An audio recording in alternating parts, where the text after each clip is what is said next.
Ah, judeus. Nós demos ao mundo alguns dos seus presentes mais incríveis. Bagels e salmão defumado.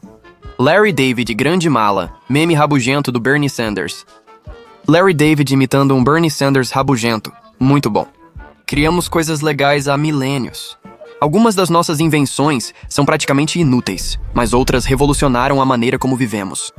Imagine um mundo sem videogames, canetas esferográficas ou o universo Marvel.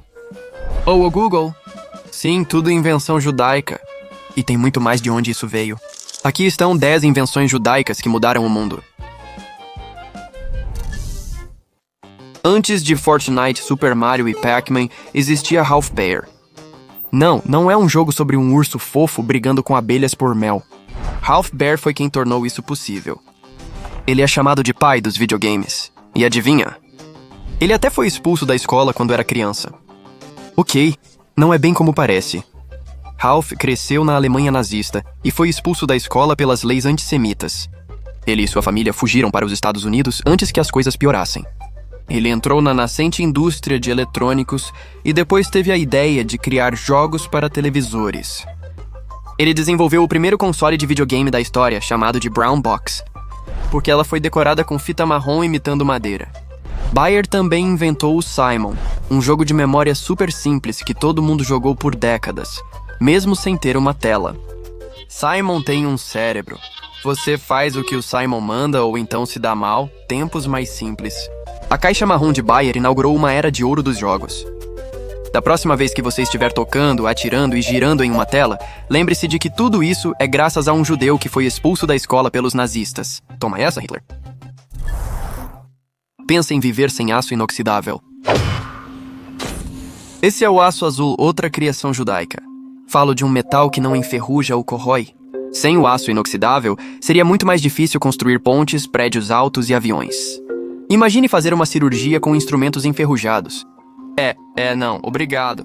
Dependemos do aço inoxidável para construção, transporte e equipamentos. E nada disso existiria sem a invenção de Hans Goldschmidt, químico alemão de origem judaica. Em 1893, ele descobriu como produzir cromo sem carbono, possibilitando a fabricação do aço inoxidável no início dos anos 1900. Você já notou o senhor aleatório que aparece em vários filmes da Marvel? Na verdade, esse é Stan Lee, o judeu criador do Homem-Aranha, Thor, X-Men, Magneto, Homem de Ferro, Hulk, Capitã Marvel, Viúva Negra, Pantera Negra, Vingadores e Homem-Formiga, entre outros. Os personagens de Stan Lee marcaram nossa cultura. O que muitos não sabem é que suas histórias, como a do Hulk, têm forte influência judaica. Não, ele não fez bar mitzvah. Mas Lee realmente comparou ele a um golem, o monstro medieval do folclore judaico. O que tal o Homem-Aranha? Pedro Parker, nova-iorquino inteligente e ansioso, foi descrito por Lee como Nevesh. Os X-Men são uma minoria marginalizada, vistos como não humanos por um mundo que os odeia. Curiosidade: Magneto é judeu. Ele sobreviveu ao Holocausto e sua postura implacável foi inspirada diretamente no lendário primeiro-ministro israelense Menachem Begin. O Império Marvel inclui quadrinhos, brinquedos, programas de televisão e agora 33 filmes de grande sucesso, tudo graças à imaginação vívida de um judeu de Nova York. Sabe o que os médicos costumavam fazer se seu coração parasse de bater? O coração parece ter parado. Abra o tórax com um instrumento afiado e massageie o coração com a mão. Caramba!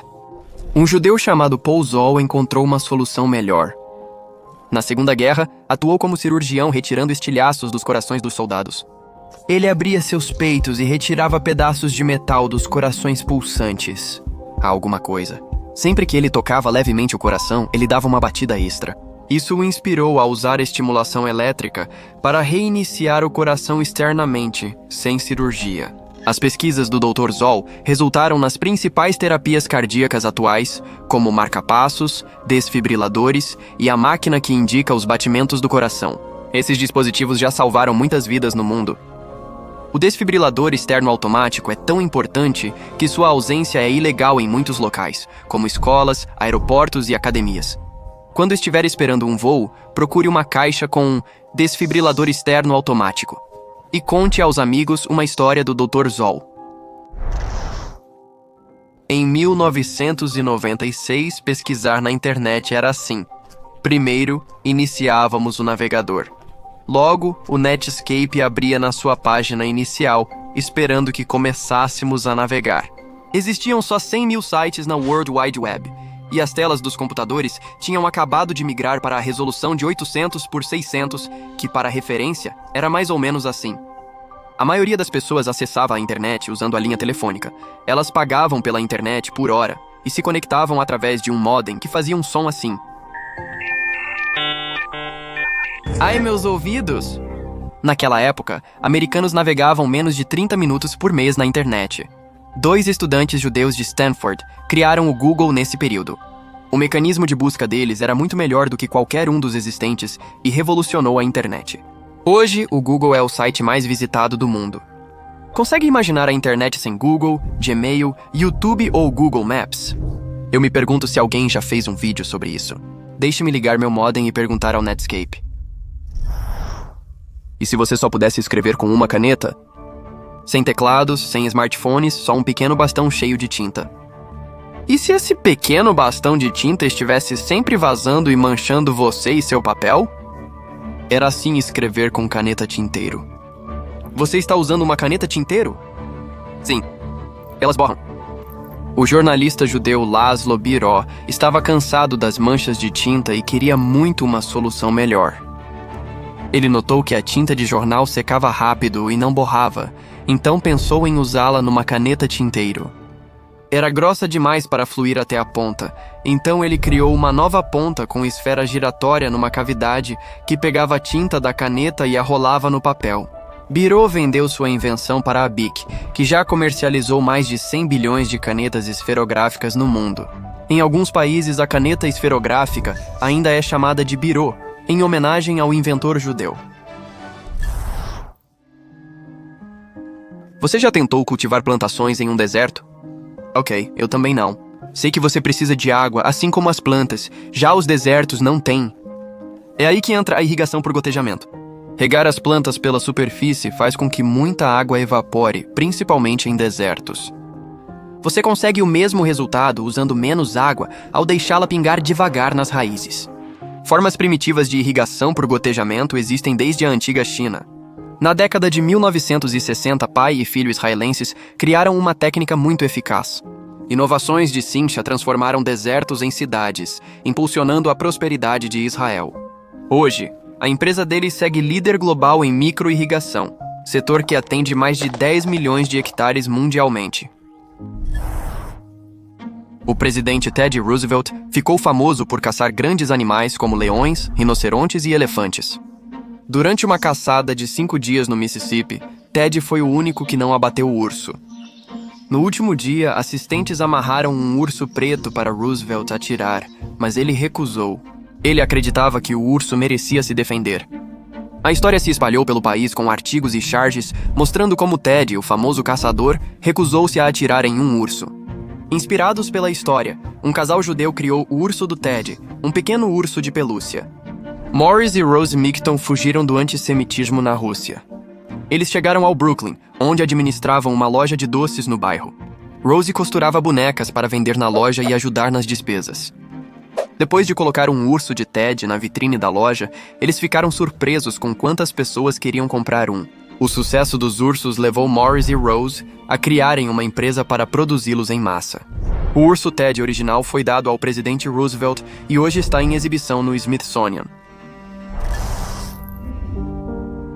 Nos anos 50, a poliomielite era uma das doenças mais temidas, causando morte ou paralisia em mais de 500 mil de pessoas por ano. Ainda não há cura, mas existe uma vacina criada pelo cientista judeu Jonas Salk. Jonas Salk não patenteou a vacina nem buscou lucro, para beneficiar o máximo de pessoas. Na verdade, ele disse uma vez a um jornalista: "Não há patente. Isso é... Você poderia patentear o sol?" Em menos de 10 anos, os casos anuais de poliomielite nos Estados Unidos da América caíram de 35 mil para 161. Anos atrás, existiam só 30 casos no mundo todo. Havia apenas um Deus.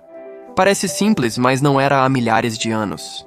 Outras religiões antigas podiam ter um Deus principal, que era adorado entre um panteão maior de deuses.